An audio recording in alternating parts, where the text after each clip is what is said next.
नमस्कार साथियों, स्वागत है आपका ज्ञान मंथन इंस्टीट्यूट पर। बात करेंगे मध्य प्रदेश करंट अफेयर की 30 अक्टूबर 2021।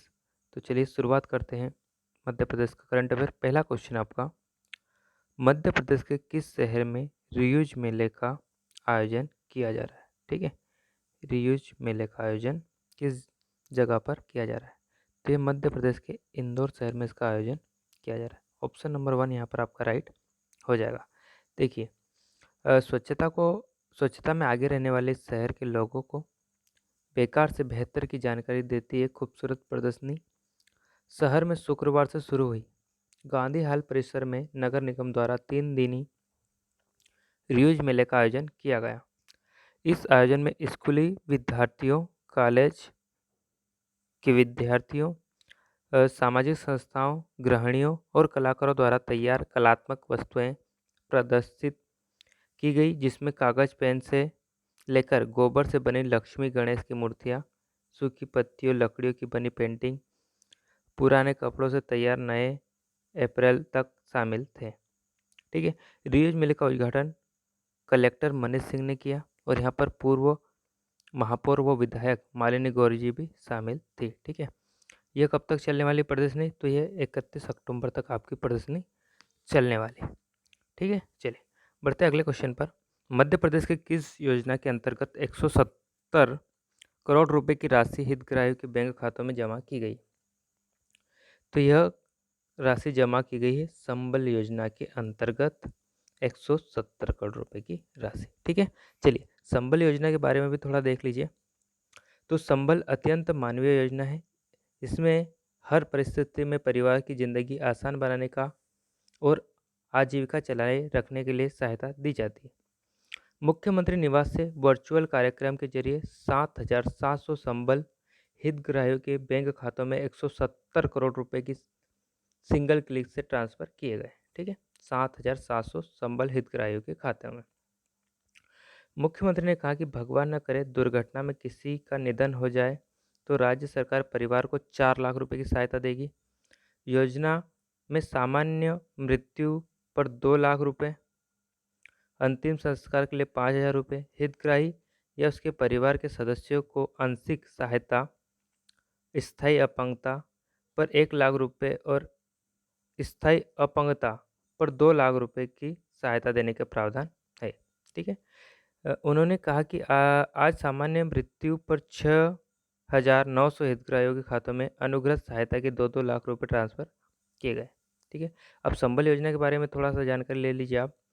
तो इस योजना का पहला नाम क्या था? तो इसका था मध्य प्रदेश नया सवेरा योजना। ठीक है, इसका यह नाम अब हो गया है क्या? मध्य प्रदेश नया सवेरा योजना।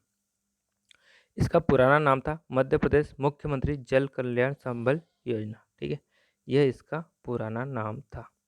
योजना शुरू किया गया, तो योजना को शुरू किया गया था 2018 में। योजना में संशोधन कब हुआ? तो कांग्रेस सरकार के द्वारा 2019 में इसके संशोधन किया गया था। कौन सी विभाग के अंतर्गत ये योजना चलती है? तो ये श्रम विभाग के अंतर्गत इस योजना को चलाया जाता है, संबल योजना को। ठीक है, लाभार्थी कौन है इसके? तो इसके असंगठित क्षेत्रों में श्रमिक या मजदूर इसके लाभार्थी होंगे। ठीक है, चलिए बढ़ते हैं अगले क्वेश्चन पर। मध्य प्रदेश की किन सीटों पर कल उपचुनाव के लिए वोटिंग होगी? इसमें लोकसभा की 1 और विधानसभा की 3 सीटें शामिल हैं। ठीक है, तो इसमें खंडवा लोकसभा सीट शामिल है। वहाँ के जो नेता थे उनका निधन हो गया है, तो वहाँ पर भी चुनाव होगा खंडवा लोकसभा सीट पर। ठीक है, उसके बाद अलीराजपुर जिले के जोबट सीट पर चुनाव है, सतना जिले के रेंगावा सीट पर और निवाड़ी जिले के पृथ्वीपुर सीट पर चुनाव होने वाले। ठीक है, इसमें 1 लोकसभा की सीट है, बाकी 3 आपकी विधानसभा की सीटें हैं। चलिए अगला क्वेश्चन आपका, माँ पीताम्बरा पीठ जिन्हें राजसत्ता की देवी कहा जाता है, यह मंदिर कहाँ पर स्थित है? देखिए, तो माँ पीताम्बरा शक्तिपीठ है, यह आपका स्थित है दतिया जिले में। ठीक है, दतिया में स्थित है माँ पीताम्बरा का शक्तिपीठ। ये मंदिर क्यों अभी ज़्यादा पॉपुलर है या विख्यात है, इसके बारे में देखिए आप। तो विश्वविख्यात पीताम्बरा पीठ मध्य प्रदेश के दतिया में है। ये सबसे लोकप्रिय शक्तिपीठों में से एक है। मान्यता है कि यहाँ आकर माता ने माता से मांगा हमेशा मिलता है। माँ पीताम्बरा शत्रुनाश की अधिष्ठात्री देवी मानी जाती है और राज सत्ता पाने के लिए माँ की पूजा का विशेष महत्व होता है। कहा जाता है कि चीन से युद्ध के दौरान पंडित नेहरू ने भी पीताम्बरा माता में आशीर्वाद लिया था। ठीक है, तो यहाँ पर फिलहाल प्रियंका गांधी भी आई थी दर्शन करने के लिए, इसलिए मंदिर अभी चर्चा में चल रहा है। चलिए बढ़ते हैं अगले क्वेश्चन पर। देश में जमीन का हक दिलाने वाला कौन सा मध्य प्रदेश का पहला राज्य बन गया है? प्रदेश का पहला राज्य बन गया है, तो ये आपका मध्य प्रदेश है। ठीक है, मध्य प्रदेश सरकार अब जमीन का हक दिलाने वाली है। देखिए इसके बारे में थोड़ा सा जान लीजिए। तो देश में जमीन का हक दिलाने वाला मध्य प्रदेश पहला राज्य बन गया है। इसके तहत अब ग्रामीणों को सरकार फ्री में प्लाट उपलब्ध कराएगी। ठीक है, गृह मंत्री नरोत्तम मिश्रा ने कहा कि इस भू अधिकार योजना के मामले में मुख्यमंत्री शिवराज सिंह चौहान ने घोषणा के बाद आदेश भी जारी कर दिए हैं। इससे प्रधानमंत्री आवास योजना में मकान बनने का रास्ता खुल जाएगा।